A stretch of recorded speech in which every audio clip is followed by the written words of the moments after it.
Imaginez-vous jouer d'un instrument, le violon, autrement, au milieu de la nature, coquelicots, noyers, menthes ou iris, le tout en restant chez vous. C'est l'idée qui est venue à Michel Vernet, créateur de la marque Tenrêve.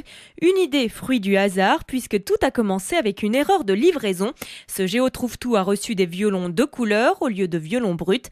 Après réflexion, le fait de l'éteindre s'est imposé comme une évidence. Michel Vernet. J'aime apporter ma touche personnelle à ce que je fais.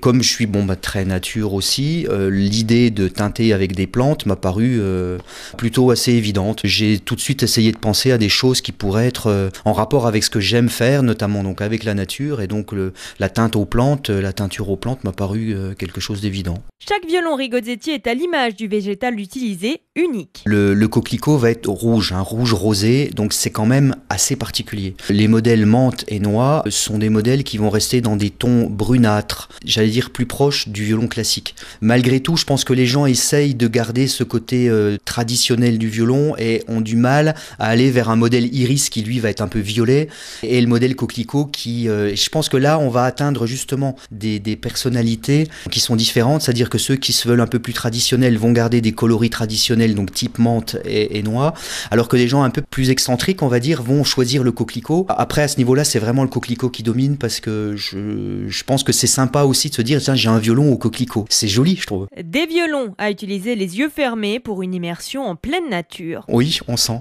Alors, il y en a qui sont très parfumés, comme le violon à la menthe, par exemple. Ça, c'est clair, on sent vraiment la menthe.